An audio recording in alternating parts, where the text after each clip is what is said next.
comments. Ladies and gentlemen, I have great pleasure in taking part in the seminar on unity and progress of the country.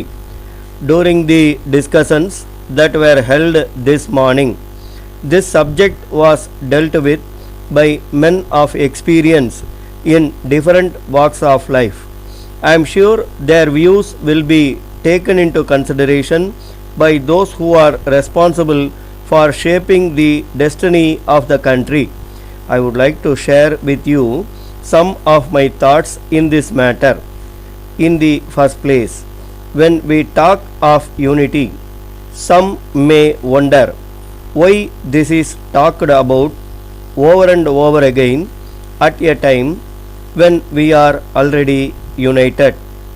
It is natural for them to think like that. I also agree with them to some extent, but as one who took part in the freedom movement and who is interested in the unity and progress of this country, I request them to look at this matter from a long range point of view, because I have a feeling that there are some sections of the society here and there which are trying to disrupt the unity of the country.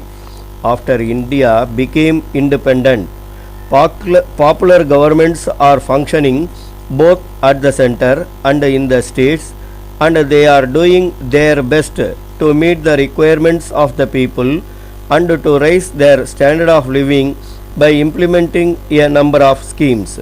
In spite of this, due to the growing needs of the people, they expect more and more from the government. How this can be done is the question. Ministers at the center and in the states are elected by the people from time to time, and there is no doubt they are working for the progress of the country and the people, but on account of number of unforeseen circumstances, we have not been able to progress to the desired extent. One of the reasons for this situation is when there are floods in some parts of the country and a drought in some other parts, we see that large sums of money are spent by the government in order to give relief to those affected by natural calamities. In addition to this, a sizable sum of money has to be spent for the defense of the nation, without which freedom cannot be preserved. It is only after meeting these inevitable items of expenditure, the revenue of the government have to be spent for other essential items. While doing so, it is very often seen that the available funds are not sufficient to meet the needs of the people, and there are grievances here and there.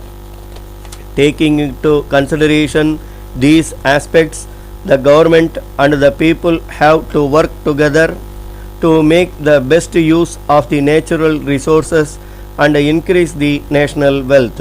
For instance, in areas where there is irrigation facility, we must increase the production of food grains. In areas where there is a scope for industrial development, suitable industries have to be started. It is only by such a determined effort the nation can progress.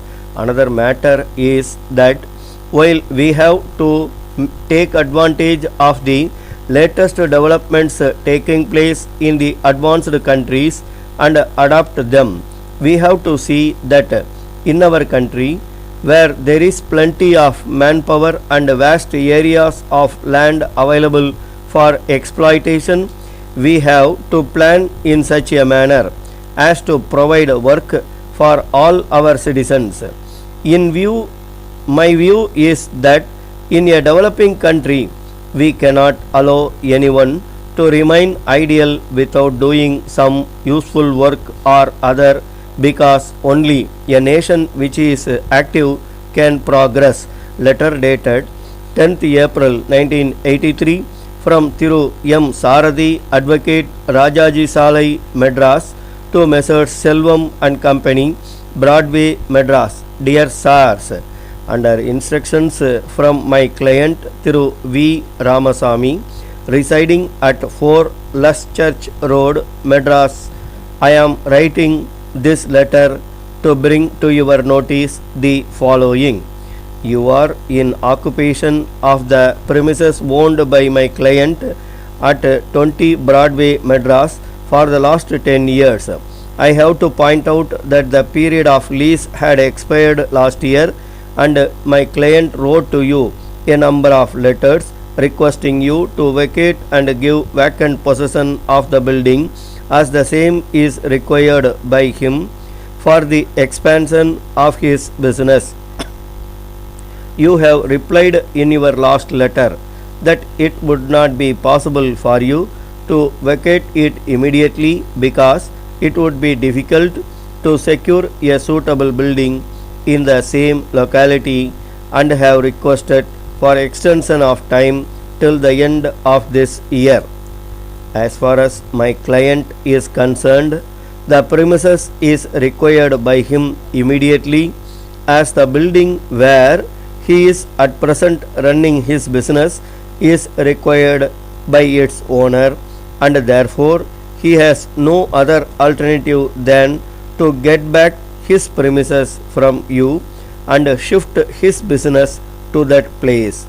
I am to request you to appreciate the position of my client and vacate the premises within 3 months. Thanking you, yours faithfully. Stop.